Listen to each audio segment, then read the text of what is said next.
В республиканском противотуберкулезном диспансере день открытых дверей. В честь Всемирного дня борьбы с таким опасным заболеванием, как туберкулез, в учреждении с 8 утра и до самого вечера организовано бесплатное флюорографическое исследование для всех желающих.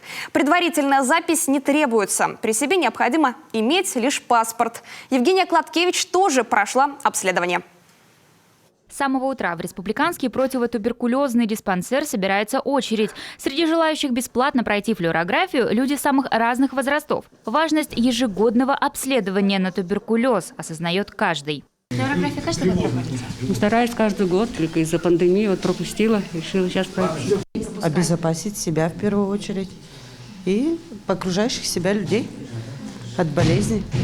Ну, это своего рода диагностика, и я думаю, нужно следить за этим. Туберкулез – заболевание инфекционное, заразное. Подхватить ту самую палочку Коха можно как воздушно-капельным, так и контактно-бытовым путем. Главные маркеры болезни, как правило, сильный кашель с примесью крови, потеря веса, сильная утомляемость, повышенная температура. Однако иногда туберкулез протекает и бессимптомно, не влияя на самочувствие. Именно поэтому каждому прописана ежегодная флюорография. Туберкулез – это в нашем понятии только легкие, да? А так, в общем, туберкулез поражает все органы человека, не касаемо ногтей и волос. Туберкулез может также поразить лимфатическую систему, кости, суставы, мочеполовые органы, глаза и даже кожу человека. Первая мера профилактики – вакцинация. Применяется на 3-7 день после рождения. Далее детям и подросткам ежегодно делают пробу МАНТУ, взрослым – флюорографию. Если подозрение на туберкулез подтверждается, пациента отправляют на дополнительное исследование – рентген или КТ органов грудной клетки.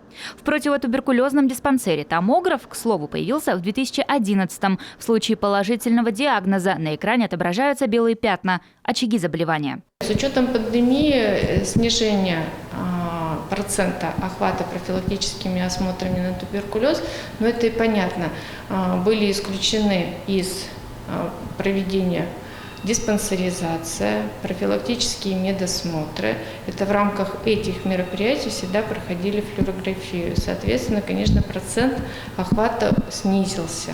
Сейчас эпидемическая ситуация по туберкулезу в Коми продолжает стабилизироваться. За последние 5 лет показатель заболеваемости, как и показатель смерти от туберкулеза, снизились в несколько раз.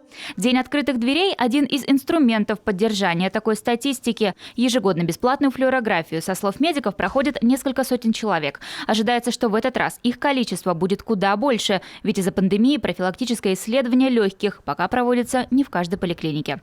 Евгения Кладкевич, Олег Жуковский, телеканал Юрган, Сыктывкар.